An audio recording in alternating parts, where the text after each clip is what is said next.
My 30-year-old teacher and I fell in love amidst her infertility struggles. Do it, she whispered as we kissed passionately after sneaking away. Now she's pregnant with her husband's child and I'm heartbroken. How do I move on when she still loves me? Before you say anything, this is all with consent. I met Abby at my school and interestingly enough, perhaps you have guessed it, she is my teacher. She is an attractive, funny, and compassionate woman with a kind heart. We first began communicating during sessions where we discussed my personal issues, which were quite serious, such as being thrown out of my house for an entire night and having to sleep in a bush to avoid being seen as a young man on the street, especially at 2 a.m. Abby provided me with her phone number so I could text her whenever something happened or if I had anything on my mind. However, I stuck to emailing her, as texting felt like an invasion of her privacy, not mine but hers. During one session, I asked her about herself, saying, "What about you? How are you doing?" She seemed surprised because no one she assists with their problems has ever inquired about her well-being. She opened up about her past, which I will not disclose to respect her privacy. On New Year's, I texted her wishing her a happy new year, and she replied an hour later, informing me that she had unfortunately experienced a miscarriage. I tried to reassure her that everything would be okay and suggested that she spend time with her family to help take her mind off things, promising we would talk again when we returned to school. A month later, we had another session. I was always the one suggesting sessions and discovered that we both share a love for mixed martial arts fighting, particularly Ultimate Fighting Championship. That night, I sent her a TikTok edit of some UFC fighters. The next day was Saturday, and I woke up rather late, around noon to 1 p.m., to find several messages from her. I replied, and she responded immediately. That's when we ended up chatting for 3 straight hours, which felt more like 20 minutes. This happened repeatedly over the subsequent days. One evening, she went out to a club with friends. Teachers also do that, and I texted her to check if she was okay since the club opened at midnight and she had to take a train back to her town at 7 a.m. This occurred over the weekend, so I could afford to stay up late to ensure she arrived safely.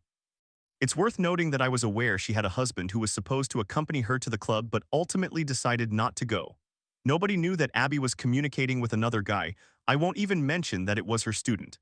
At 2 a.m., I could hardly keep my eyes open, so I texted her to enjoy herself and mentioned that I needed to go. The following morning, I checked my messages and found one that had been deleted along with a message stating, "I got home."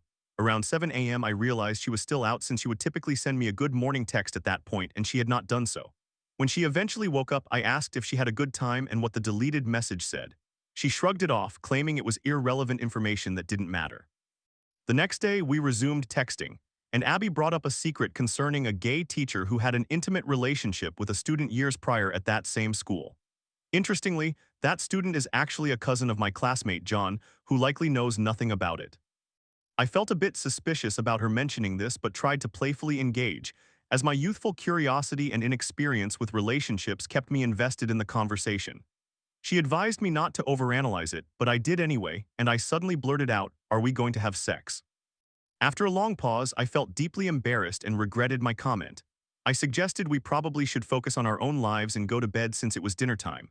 She reassured me that it was okay and that I shouldn't feel bad, but she admitted that was enough for that day. However, she confessed that the deleted message while she was at the club was about wanting to kiss me.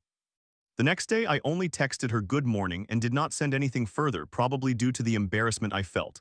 That evening, she texted to check if everything was okay. She called me an hour later, but I didn't answer, not because I didn't want to, but because I was speaking with my parents. I texted her back that I was fine and asked if she was okay, but she did not respond. The following school day, I was unwell, I genuinely was sick, and decided to call her before she arrived at school as I knew her schedule. She explained that she initially thought I was joking about getting close with a hot teacher, if you understand what I mean, but I reassured her that I would never do that.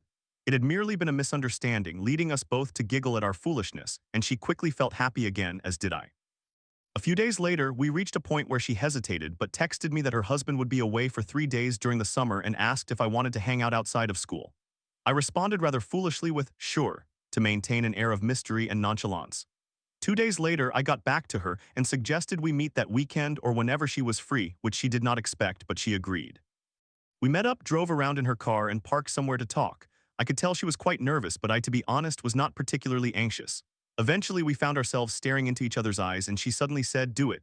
In that moment, nerves began to overwhelm me. I felt incredibly shy. Abby repeated her request a couple of times, "Do it," and it became clear she wanted me to kiss her. Although I really longed to, my shyness held me back. I suggested that she could help me, to which she rested her head on my shoulder and complimented my bracelets. In that instant, I lifted her chin and leaned in for a kiss. We kissed for an exhilarating 15 minutes intensely and beautifully. Unfortunately, she had to leave afterward, but she texted me about experiencing an indescribable feeling, saying it was hot, and I responded similarly. I felt fantastic and more confident, and of course, no one in the world except for Abby and me knew this had happened. The following week, we arranged a second date, during which I asked if I could see her breasts and if she could perform oral sex on me. I still have no idea where that confidence came from, but just to clarify, that was her first time asking for such things on a second date. Our relationship was more than just physical. We connected emotionally and through shared life experiences, despite the fact that she is 12 years older than me, which did not seem to matter to either of us. Months passed and we became intimate and had many sleepovers, which, in retrospect, seems quite unbelievable, as neither her husband nor anyone else suspected a thing. During one of these sleepovers, we became emotional, and she shared her desire to become a mother. She explained that in the summer, which was only 2-3 months away at the time, she would undergo a process where she would inject her stomach with hormones, after which doctors would retrieve her eggs and insert the strongest eggs combined with her husband's sperm. Abby and her husband had been grappling with infertility and attempting to conceive for 2 years. We both cried, but at one point I reacted rather coldly by stating, "This isn't a movie," which made her cry. I did not intend to hurt her, it was merely the truth. I loved her and I still love her, but I struggle with brutal honesty. I am very straightforward, and my relationship with Abby was built on trust, although sometimes she did not appreciate the way I expressed my thoughts. I understand that it might sound harsh at times, but my intentions were never to hurt her. Months went by, and I heard no updates regarding her process until September, when she texted me stating that she had been struggling mentally, and she and her husband had decided to start the process in December before Christmas. To provide some context, I traveled to another country to visit my family. However, instead of staying for a week or two, I ended up there for an entire month due to being scammed by someone not relevant. I hadn't seen her for a month, and she hadn't seen me either, which led her to leave her home and her husband, sleeping at her mother's for a few days to contemplate whether she wanted to pursue a life with her true love or one focused on building a family. When she finally texted me that she had chosen the second option, I offered comfort, understanding that it must have been incredibly difficult for her, and expressed my wish that I could be there to talk in person. Upon my return, we scheduled a meeting and I asked her, "So what is going to happen?" After we had both been pointedly ignoring that text for an hour. She admitted she was in a really bad mindset, but that December was still on schedule. Just being near her felt incredibly relieving, not to mention how thrilled I was to hug and kiss her. It turned out she felt the same way. In December, she actually began the hormone injections, which did not sit well with her either physically or mentally, yet we still did not want to let go of one another. In January, the school organized a ski trip, and Abby was assigned as one of the coordinators. When I informed her that I would be attending, she became extremely excited. I only wanted to go because of her and to spend time together while skiing. As we began to text while feeling flirtatious, we discussed how wonderful it would be if she had her own room close to mine. We both knew I would be sharing a room with my friends. I imagined sneaking into her room for some intimacy. The ski trip only lasted a weekend, and when we arrived at the location, Abby actually had a room to herself, conveniently located 3 rooms away from mine. Remarkably, during both nights, I successfully sneaked into her room, and we were intimate while the other students were asleep nearby. It was exhilarating. Beyond the physical relationship, we genuinely felt something extraordinary for each other. I cannot adequately describe it, but although I lack extensive experience with women and she with men, we both sensed a connection that is rare. After returning from the ski trip, we texted through the night, expressing our gratitude for one another and proclaiming our love. I did not attend school the following day because I was overly exhausted from skiing and lack of sleep, while she did, as it was her job. That day, she came to see me afterward and we shared a meal and made love. However, we also discussed our future. She expressed that this would be the last time we were intimate, as she could not allow me to have sex with her while she was officially pregnant and did not want me carrying that image in my mind. I understood, but I still felt sad, and very sad in fact, and so did she. She cried again and I held her in bed while we laid there together. Eventually, she had to leave, and for weeks afterward we communicated about how much we missed each other, which made seeing each other at school even more challenging. I was uncertain whether we had broken up, but my feelings for her remained unchanged. Now it has been a month since she last attended school due to her doctor from the clinic pertaining to her treatment, restricting her from working until she feels better and has improved symptoms. She experienced some bleeding and was worried it could signify another miscarriage. Currently, we only communicate via text, but our energy feels depleted. Our messages are incredibly dry and we both dislike texting. I visited her twice, which led us to once again express our love and concern for each other. She wishes to become a mother while simultaneously loving me. Despite wanting her happiness, I still desire to be with her. I recognize that I cannot be a father at 18, and that is why she opts to have children with her husband, as he is the one eager for this process to occur. Additionally, my mother has met Abby on several occasions due to Abby assisting us with moving, and they have established a friendship which complicates things further. Despite that, we kept our relationship a secret. I need help with what to do. I love Abby, I love her immensely, she loves me too. I feel fulfilled when I am with her, I feel whole. It feels as though I have found the one, you know. I recognize that this situation is quite complicated and I cannot quite comprehend how I ended up here, but here I am. I have been battling with what I refer to as smiling depression lately, and I am not exaggerating, as I know the term depression is frequently misused when someone is merely feeling sad for a day or two. I also struggle to sleep at times. My final examinations are approaching, and it appears I might fail them, coming just short of minimum passing points. I don't know, you might judge Abby for possibly taking advantage of me, but that is simply not true. I realize that at my age, people often act impulsively and later regret their decisions. However, at that time, I was aware of what I wanted, and I genuinely wished to be with her. Story 2. After a whirlwind connection with Abyss in October 2024, I was left questioning, did I fall for this woman or was I just an option? 2 intense dates led to a promise of emotional intimacy, but silence followed. When I reached out, I was met with cruelty. Did I ruin it all or was I emotionally abused again? I am writing this because I have been questioning everything that occurred in a recent relationship. I was profoundly affected, and even after taking the time to reflect, I still do not know if what I experienced was simply emotional incompatibility or if it was, in fact, a form of emotional abuse. I am avoiding using real names and will be using a throwaway account for obvious reasons. I met someone in October 2024, let us call them Abyss. We clicked immediately. Even before meeting, Abyss was expressing how strong our connection was, how we would make a great couple and flirting intensely. Then suddenly, a week later, they informed me that they had reconnected with their ex and were going back to them. I accepted the situation and wished Abyss well. Abyss then asked if we could be friends. I declined. Subsequently, they said, if it does not work out with them, I will come back to you, followed by a joke. Given my history of being treated as an option, that comment triggered me significantly, but I let it go, thinking I would never see this person again and tried to forget about them. A month later, Abyss reached out again, stating they wanted to rekindle things. I agreed. I explained how their joke had hurt me and they apologized sincerely, promising that if they did anything to hurt me, they would want to know this is important. We continued talking, the same energy returned, and I felt a strong connection before meeting this person. They were emotionally intelligent. We communicated our needs and expressed our value for open communication. I realized that when someone says that, it can be a sign to run. We went on our first date shortly after. The chemistry was incredible. We became both physically and emotionally close. We shared similar values, enjoyed a really fun dynamic, and flirted extensively. Toward the end of the date, Abyss told me they had a lot of fun and asked me out on a second date that very night.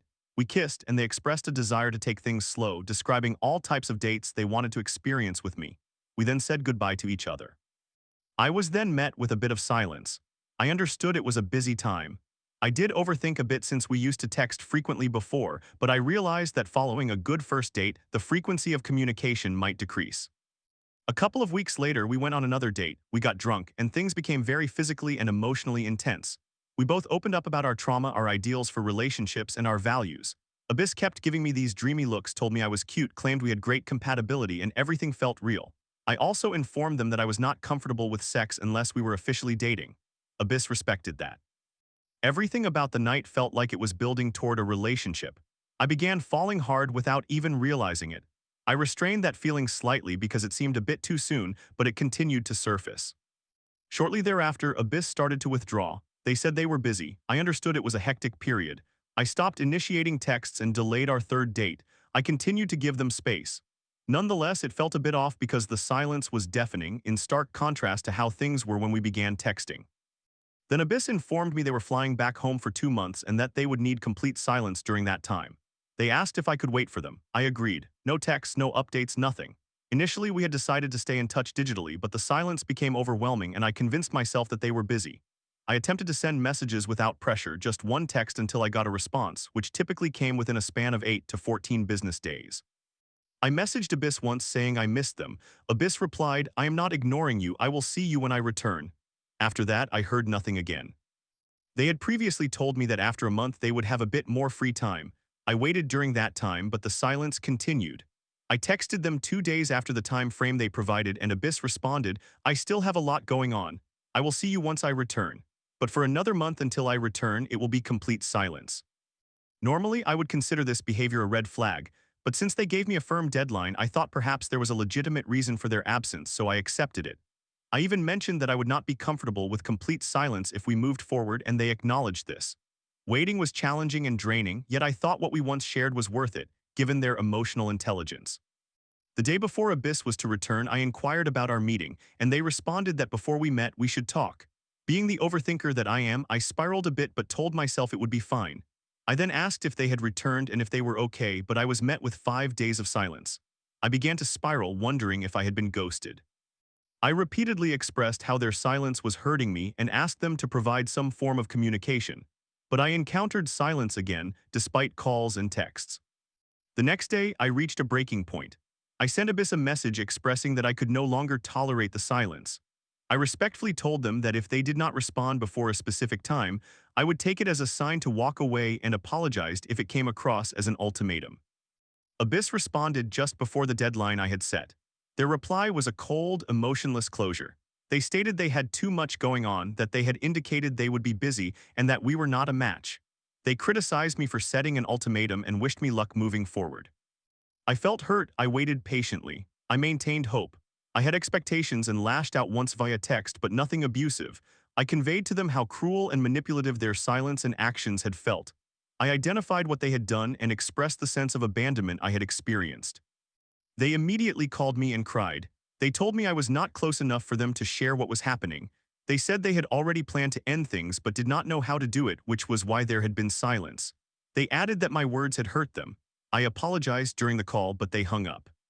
We continued to text, during which they complimented me, spoke about wasted potential, and remarked that if the timing had been different and if I had not lashed out and hurt them, they would have considered it. They advised me to be cautious with my words. I experienced overwhelming guilt. I felt as though I had ruined something beautiful because I could not wait. I struggled to sleep, cried a lot, and felt deep pain for 10 days. I finally sent them a message apologizing for how I expressed myself, taking full responsibility. I stated that I was not seeking a restart, but if they ever felt emotionally safe with me again, even months later, I would be open to rebuilding. They informed me they were not emotionally in a position for a relationship but would reach out in the future if they felt differently. I clung to that hope. I spiraled repeatedly but could not let go. This person had reached out once. I had that expectation, but I found it difficult to live normally because of it. I eventually realized it was unhealthy and sent them another message a week later, stating that we should not wait indefinitely. Life is short, circumstances change, and I did not want to regret not fighting for someone I genuinely cared about. Otherwise, it would be best for me to move on and not wait. They responded, stating it was best for us to move on. They said they had feelings initially but lost them, felt overwhelmed too soon and withdrew without informing me, and mentioned that my words had hurt them. They forgave me and healed but felt granting me another chance would be disrespectful to themselves. They also indicated they would have considered it if I had not lashed out at them, adding that I was now just another person they had gone on 2 dates with and nothing more. I somewhat pleaded with them to reconsider, lost in my emotions, but was met with cruelty and indifference. Was devastated. That experience shattered me. I was burdened with the weight of having lashed out and ruining something I wanted desperately, feeling erased for nothing. I sent one final message a week after my emotions settled, not to win them back, but to find closure. I expressed everything I felt, that I was kind, patient, and respectful of their space even after their silence and abrupt exit. I acknowledged my singular mistake, took full accountability, and attempted to make it right. I pointed out that their reasons kept changing. First, it was them being busy, then my mistake, and then me being too much. I also told them how they continuously blamed me for everything that transpired. I expressed that it felt as though I had been erased, rewritten as a stranger. They read my message, bombarded my phone with messages, deleted them all, called me, which I missed since I was busy, and then blocked me. I decided that this was the end. I stood up for myself. However, a month later, I got drunk, engaged in an emotional rant with my friend about a previous ex who had abused me, and feeling trapped, I texted Abyss that night while intoxicated, recalling the sense of safety they had provided me. I messaged them on a different application, simply asking why they had blocked me. They replied, "You know why, because you kept questioning my choices despite my request for you to let go." After becoming drunk again, I responded with care and reignited feelings, informing them that I was not questioning, that I cared, and that I wanted them to know that if they were conflicted, I still wished to fight for them and would not run away. They responded with lol and blocked me again. I lashed out once, but every time I attempted to rebuild, demonstrate kindness, or take accountability, I was met with silence, rejection, or emotional punishment. I was blamed, dismissed, and told my experience was merely another date despite everything we had shared. None of my efforts were recognized. None of the things I did, waiting, being understanding, or providing space even when it affected me, were acknowledged even once. Everything had become, "You lashed out, you did something wrong, I will distance myself." What hurt me even more was that we had shared so much about our boundaries and needs, and they were fully aware of what and how it could hurt me yet still did it. This situation reminded me somewhat of the last time I was emotionally abused. Or was I simply discarded for caring too much? If anyone has been through something similar or has insights, I would greatly appreciate your thoughts. I do not know what really happened with Abyss. They did not make any effort to communicate with me properly until the situation escalated, nor did they even meet me in person to end things properly. TLDR. I formed a deep connection with someone who displayed strong emotional intimacy, chemistry, and discussions about the future. After 2 intense dates, they requested complete silence while they were away for 2 months. I patiently waited, respected their space, and hoped we would reconnect. But when they returned, they ghosted me once more. When I finally sought clarity, I received a cold response, was blamed for lashing out, and was told it was over. I apologized and attempted to rebuild, but they minimized everything we had shared and ultimately blocked me. I am left feeling confused, blamed, and discarded after approaching the situation with honesty, patience, and care. I am trying to understand, did I ruin this, or was I strung along and punished for feeling too much? Story 3. Caught my fiancé sneaking around with a new friend named Nico while she was emotionally planning our breakup. After a night of chaos, she tried to overdose, claiming she was just asleep at a friend's. Now I'm left to decide, fight for a love gone wrong or finally walk away. I have been a long-time reader, but am posting for the first time on a new account because I am ashamed and confused. As the title suggests, I have been with my fiancé for 2 years now. The first year went well, so we decided to move in together last year, and everything was great until December or January. We have always been open about our feelings, goals, and plans, both as partners and as individuals, at least that is what I believed. She is finishing her program at college, while I work full-time, so we spent weekends together and most evenings. In January, she began going out with her friends more frequently, which I supported, and she was aware of that. However, I did not appreciate her coming home late, especially after midnight. One day in January, she had no classes, and I only had to work until noon. I asked her the day prior if she wanted to hang out or do something together, and she told me she was going out with a couple of her friends. I suggested we could meet after work for lunch and I could join them. She liked the idea, and we agreed on it. The next day, I texted her at noon but did not receive a text back until around 4 or 5 p.m. when she returned home. I asked for an explanation, and she informed me that they had gone jogging and there was no signal. I understood. However, I expressed that I was upset, not because of the time, her friends, or the change of plans, but because she did not inform me as soon as the plan changed. Later that day, I tried to put it behind me and asked if she enjoyed her time, what they did, and so forth. She shared details about her day, mentioning that she was with her usual friends, Jason and Nat, and a new friend, Nico, who is Jason's friend. As the day went on, she referenced something Nico had said, and an hour later, something he had done. I reached my limit and inquired, what is so special about him? I have never considered myself an insecure person, but that day I felt replaced by someone she had just met, and I felt she was boasting about it. I began checking her phone because I sensed something was off. She was spending more time chatting, and as you can guess, it was with Nico. There was nothing inappropriate, just simple messages about music, movies, etc., but there were numerous messages. It became clear that he was interested in her, and presumably she was interested in him as well. We talked about it, and she assured me he was a nice guy, simply looking for new friends just like her. I maintained my composure because I thought I was merely overreacting. That same week, she informed me that she was going out with Nico, just the two of them. I attempted to show her that I trusted her and had no problem with a new friend, so I drove her to a mall. She promised to keep me updated. I dropped her off at 6, and she told me she would hang out until 8:30. I suspected this was not true, so I confronted her about lying and decided to leave her alone. Around 11:30 p.m., I texted her saying I was sleepy and asked if she wanted me to pick her up or if she was taking an Uber home. She opted for Uber. I was fine with that and inquired what time she planned to return home. She said around midnight, so I decided to wait 30 minutes and return to pick her up from where I had left her, as she never mentioned leaving the mall. At midnight, I arrived at the mall, called her, and she told me she was not there but was at a park somewhere else. I asked which park and she replied she didn't know. I was extremely stressed about the situation, so I told her something like, then just ask Nico. She provided me with the name of the park and I hung up and drove as quickly as possible. Upon my arrival, my leg was shaking from anxiety and I felt a strong urge to confront him. However, I refrained and simply shook Nico's hand, introducing myself as her husband. The drive home was uncomfortable, and she expressed that she felt I did not trust her enough and that I was pursuing her. I reminded her that she had promised to keep me updated and failed to do so. A week later, while I was working, she informed me that she would meet her best friend, Lily, after lunch.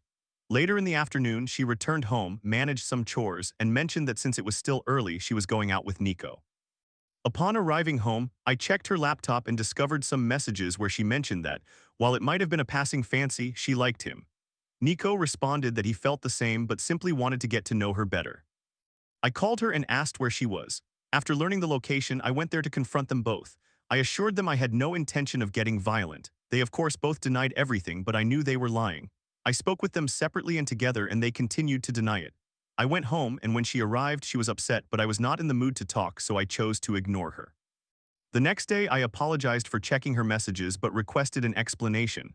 I even asked to review her chat with Lily. She showed me a portion of it, but when I attempted to look at older messages, she grew uncomfortable, which made me suspect something was off. Later, when I checked those messages with Lily, I found a heartbreaking message. She wanted to break up with me for many reasons, though she did not provide specifics, but was afraid to do so due to college and the fact that I covered most of our expenses: rent, food, internet, gas. Initially, I clung to the relationship, so I stopped checking her messages and trusted her completely. 2 weeks passed without issues, but one day, while her phone was on the bed, I noticed a message that read, "Gorgeous lady." I mentioned, "Hey, you received this message, but I do not know who sent it," although, of course, I already knew. Moments later, she explained it was Lily responding to a Sabrina Carpenter video. That night, I examined her text messages and uncovered the truth. He had texted her first, and likely she had instructed Lily to send that message. Nevertheless, things worsened again. One night she came home and announced that she had something I would not like to hear. Nico was learning to tattoo, and she was getting one from him. I told her that since she was not asking for my opinion, there was nothing else I could say about it. One day she returned home at 4 a.m., intoxicated and high, with a new tattoo which I later discovered because she never mentioned it. I reassured her that she did not need my permission to get a tattoo or make decisions. However, given that we were essentially married and had felt that way at one point, it would have been considerate to at least inform me of significant changes in our lives. I explained that if I got a tattoo without informing her, it would feel as though I was hiding something or excluding her from my life. So I did just that. I got a tattoo about 3 weeks ago without mentioning it to her. However, as I arrived home, I saw Nico at our front door. As soon as I came in, he practically ran away. I did not mind because, for me, the relationship had ended at that moment. The following day, she explained that Nico had been there the night before solely to apologize. I replied, "Okay, that does not matter. I still consider him a coward for not apologizing directly to me." I must admit that I tried to initiate conversations with her multiple times. She only said she needed time to regain my trust. Though I had also lost trust in her, I was looking for actions. I attempted to break up with her a couple of times, but she consistently insisted that we could resolve everything, we just needed time. The final straw occurred on a Saturday a couple of weeks ago when I told her I planned to pack my belongings. She reassured me that we could work through things and that leaving home was unnecessary. She appealed to my emotions, so I changed my mind and decided to trust her one last time. That evening she was going out with Jason and Nat. I was pleased she was happy and simply told her, "Please do not come home late." I awoke on Sunday at 3:30 a.m. and she was not home. Enraged, I packed my belongings and left at 4 a.m., heading to my mother's house to explain the situation. During the day, she overwhelmed my phone with messages and calls, but I was not inclined to engage. She was well aware of the hurt she had caused me. I answered her call around noon, listened to her, and informed her that I intended to fulfill my financial responsibilities. She attempted to explain that she had merely fallen asleep in Nat's bed. I was puzzled about how she ended up there, but I felt that the time for explanations had passed. Later that same Sunday, she took some pills in an attempt to overdose. I rushed her to the hospital and went to work on Monday. That Monday evening, I visited her, and while we discussed everything that had transpired between us, she mentioned she had stopped chatting with Nico, who had only visited our home to apologize for nearly ruining the relationship. He wanted to ensure that things would continue smoothly, mind you. I had tried to do the same weeks earlier. However, he left as soon as I arrived because he was afraid of me. For context, Nico is a slender guy, probably 55, while I am slightly larger at 6 and appear fit and strong. He had seen me just twice, and both times I was quite upset, though I always tried to remain respectful. While I was unplugging her cell phone because it was charging, the screen lit up, revealing messages from Nico. I felt more disappointment than I ever thought possible. I took her home and left again for my mother's house. She wanted me to stay the night, but I was not going to do that. We talked that weekend, and I requested that she refrain from smoking, drinking, and going out late, especially for her health. She takes psychiatric medication. Finally, we discussed our weekends yesterday, and she basically told me she had gone out on Friday, Saturday, and Sunday with friends. On Sunday, she was drinking with a group of friends. Guess who was among them? Nico. So I suppose she has already made her choice. Even though we expressed a desire to be together again, I would appreciate other perspectives on this matter and whether I should continue with the relationship or break up. How should I approach this? Any advice would be greatly appreciated.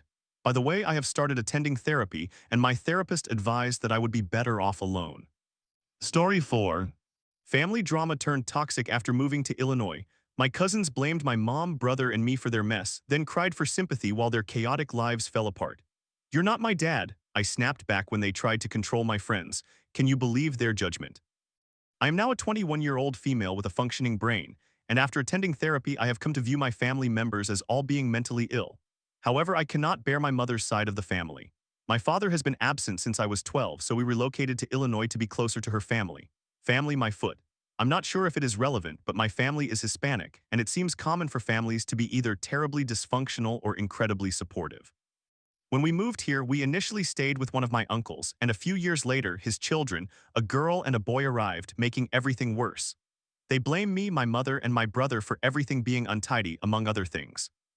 First of all, that girl cousin always left her hair in the shower, along with her used pads or panty liners out in plain sight.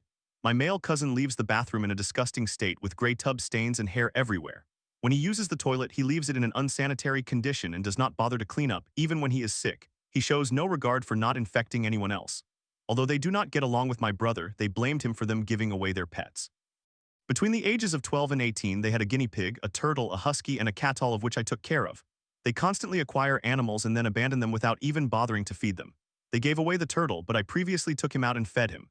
The guinea pigs reproduced so much that as a 14-year-old unable to work, I had to construct small houses out of cardboard for them. Not once did she come to feed them. 2 of them even died in my care.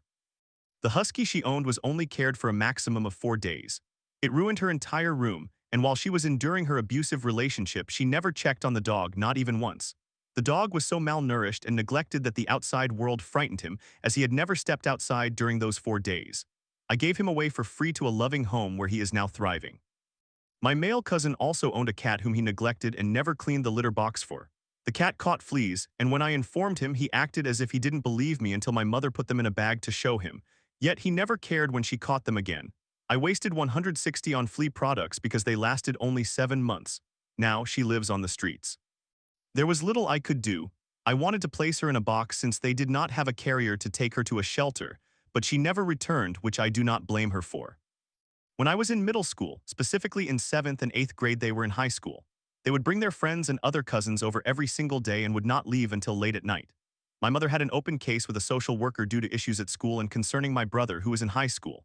Whenever my mother asked them not to use drugs or to be quiet because of the situation, they would complain, and the girl cousin would call my mother derogatory names. Before I turned 21, I played the fool to gather more information, and they fell for it. She ended up telling me that Child Protective Services should have taken my brother away. My brother was dealing with problems at school and was undergoing treatment for cancer. But when it is her turn, she suddenly breaks down in tears and asks for sympathy because her parents failed to give her the attention she needed as a child, which is why she now seeks it as an adult. My male cousin also claimed that my mother was not doing enough for my brother and me. My mother is a single parent of 2 children with no help from anyone and endured cancer for nearly 6 years without insurance. She did everything she could, but are they aware of that? No, they judge her because they have the support of a perverted stepfather, a promiscuous mother, and my uncle. My female cousin claims that my family needs family therapy, yet her mother is promiscuous, and her stepfather told people I was ready for sexual activity when I was 12. The neighbor and my aunt overheard him. My cousin called my mother a witch, but their mother pays people to perform black magic, which is quite hypocritical when you think about it. They criticize my mother, yet their mother abandoned them as babies, leaving them in bed with a bottle while she went out to pursue her own desires. Recently, I confronted my cousin about his behavior because he was excessively loud while playing games for years. Even when my mother asked him to be quiet at 4 a.m., he laughed it off. My female cousin informed me that he intentionally made noise because of my brother's past, and that my cousin and uncle would laugh about it. When I told him, he attempted to downplay it as if I were being unreasonable. He then blamed the mess on us, asserting that I had no authority to decide who comes and goes in the house, claiming I did not ask for permission for my boyfriend to stay here or for friends to visit.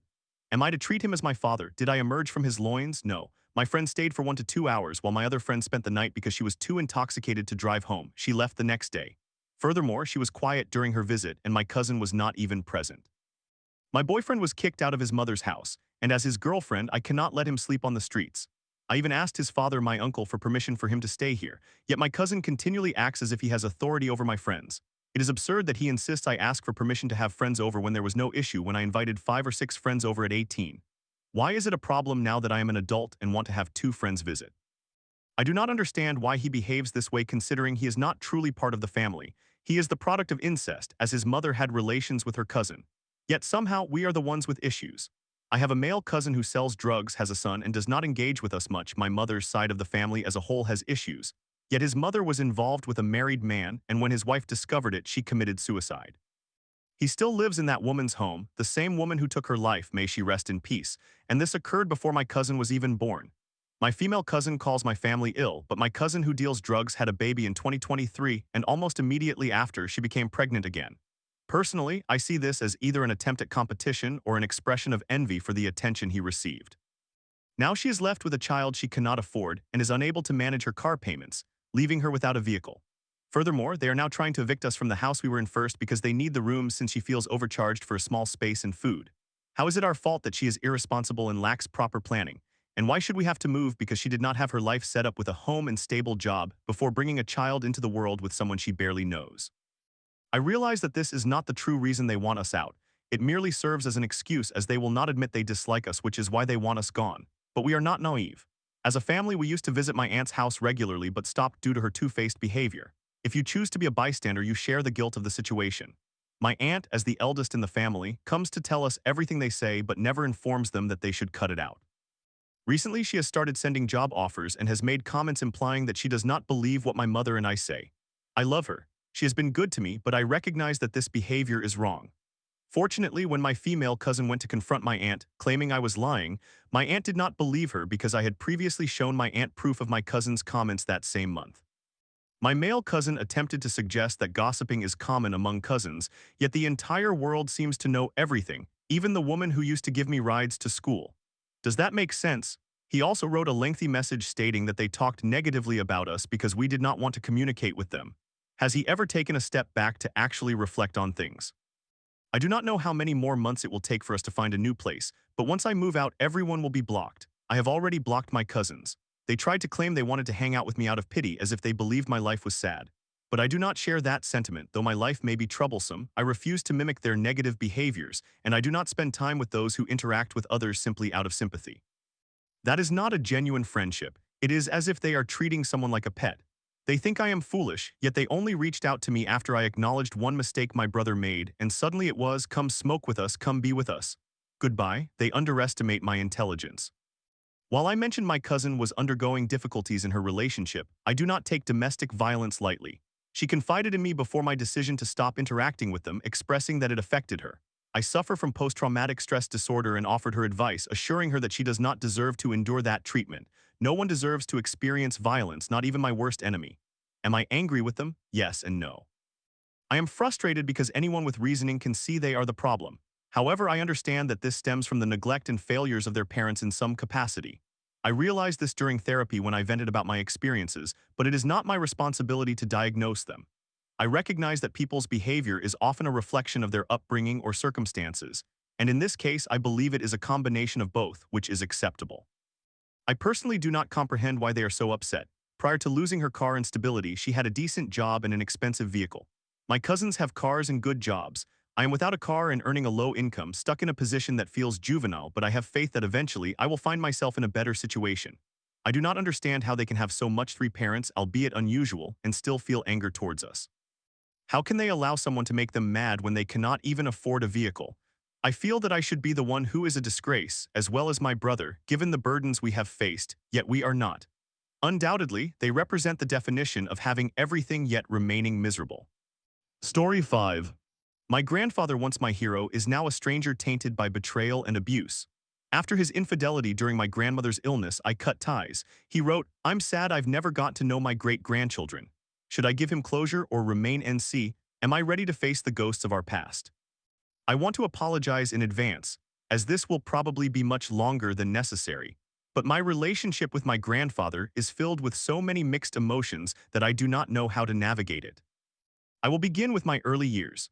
When I was an adolescent, my family relocated across the country, resulting in limited in-person contact with both sets of grandparents. My father's father flew me back for the summer twice to visit, the first time with my older brother for 2 weeks, and the second time for the entire 2 months of summer.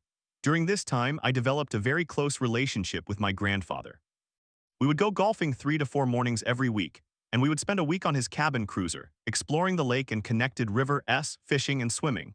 We enjoyed a 4-day canoe trip with several fathers and sons from his church, navigating various lakes and rivers while portaging our gear and canoes.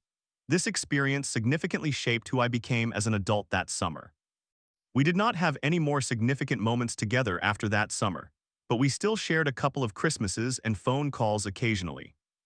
After I graduated from high school, my family decided to move back closer to home, especially since both my brother and I were heading in that direction for university. Shortly thereafter, my grandmother was diagnosed with cancer. As an adult, my relationships within my family began to mature, and what I discovered truly threw me for a loop. While my grandmother fought her cancer, my grandfather cheated on her. He had already begun planning his new life before she even passed away. My grandmother and her sister caught him at his cabin with another woman. After I learned this, I significantly withdrew from my relationship with him. He eventually married his affair partner, whom I never met before she, too, ultimately succumbed to cancer. The story does not end there. Throughout the course of confronting these demons that surfaced due to my grandmother's illness and eventual death, I came to learn more. This grandfather I loved, who had a huge impact on my life, had been horribly abusive to his eldest children when they were young. My uncle had committed suicide many years earlier, partly due to the trauma of his childhood and the addiction issues that arose from it. My father also experienced numerous mental health problems stemming from the abuse, including addiction, post-traumatic stress disorder, and major depressive disorder. 5 years after my grandmother passed away from cancer, my father took his own life as well. His suicide note indicated that his childhood trauma was a significant contributor to his inability to function, his addiction, and his feelings of worthlessness as a husband and father. Although I had very limited contact with my grandfather during those 5 years, never having seen him in person during that time, I completely severed all ties after my father's death. He has me and my wife on Facebook, but we never communicate. In the time between my grandmother's and my father's deaths, I also learned more about my grandfather's own childhood. He, too, had suffered abuse. His father abandoned him as a child, and the next time he saw him was when his coffin was being carried down the street in the small town where they lived when he was still a kid. He struggled with addiction himself and had numerous traumas that contributed to his poor parenting. This was long before mental health services existed. He was born in the 1930s or 1940s. I saw him in person for the first time in over 10 years last summer. My youngest cousin had graduated from university, and she really wanted my family to be there to support her. I have always loved her dearly, and when I received the invitation, I could not say no. This girl is a wonderful human being who deserves all the happiness in the world. During this event, I greeted my grandfather, hugged him, and we engaged in a small conversation, but it was very limited. At this point, the man feels like a stranger to me, and he physically appears nothing like I remembered. He is a mere shell of himself, skinny, pale, weak, and disoriented. He is definitely a man in his 80s and not nearly as sharp as he once was.